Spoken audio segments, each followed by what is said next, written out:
కురుబుల ఆరాధ్య దైవం భక్త కనకదాసు జయంతి వేడుకలను ఆదివారం ఘనంగా నిర్వహించారు. ముందుగా జ్యోతి ప్రజ్వలన చేసి భక్త కనకదాసు చిత్రపటానికి పూలమాలలు వేసి నివాళులర్పించారు. భక్త కనకదాసు జీవితం ఆదర్శనీయమని తత్వవేత్త, కవి, సంగీతకారుడు, స్వరకర్త అయిన భక్త కనకదాసు ఆదర్శమూర్తిని రాష్ట్ర మంత్రి సవిత, ఎమ్మెల్యే బివి జయనాగేశ్వరరెడ్డి పేర్కొన్నారు. ఎమ్మిగనూరు పట్టణంలోని వీవర్స్ కాలనీ గ్లోబల్ ఇండస్ పాఠశాల ఆవరణలో శ్రీ భక్త కనకదాసు జయంతిని పురస్కరించుకుని కార్తీక మాస వనభోజన కార్యక్రమంలో ముఖ్య అతిథులుగా మంత్రి Savitha, Kurnool MP Bastipati Nagaraju, Hindupuram MP B K Parthasarathi, స్థానిక శాసనసభ్యులు డాక్టర్ బివి జయనాగేశ్వరరావురెడ్డి హాజరయ్యారు. ఎమ్మిగనూరు పట్టణంలో శివ సర్కిల్ నుంచి బైక్ ర్యాలీగా గ్లోబల్ స్కూల్ మైదానానికి చేరుకున్నారు.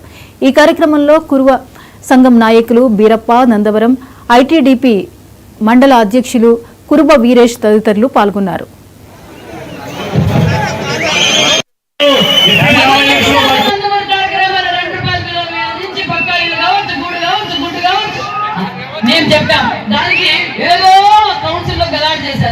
నేను ఈరోజు చెప్తున్నా, రాయలసీమ ద్రోహి జగన్మోహన్ రెడ్డి మరి ఈరోజు మన ప్రభుత్వంలోకి రాగానే నారా లోకేష్ బాబు గారు మాట ఇచ్చిన ప్రకారం హైకోర్టు ఫ్రెంచ్ కర్నూలుకి తెచ్చావా లేదా మీరే చెప్పండి.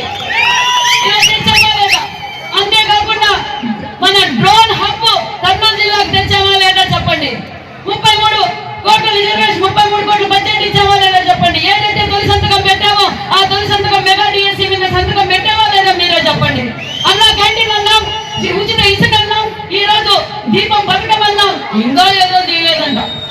స్వయం ఉపాధి కూడా మన తెలుగుదేశం ఎమ్మిగనూరులో టెక్స్టైల్ పార్క్ చేస్తున్నాం, రాజదుర్గంలో టెక్స్టైల్ పార్క్ చేస్తున్నాం, పామిడిలో టెక్స్టైల్ పార్క్ చేస్తున్నాం. ఈ రోజు రాయలసీమలో తాగునీరు కావచ్చు, సాగునీరు కావచ్చు, పరిశ్రమలు కావచ్చు తెచ్చింది తెలుగుదేశం ప్రభుత్వం, తేబోయేది తెలుగుదేశం ప్రభుత్వం.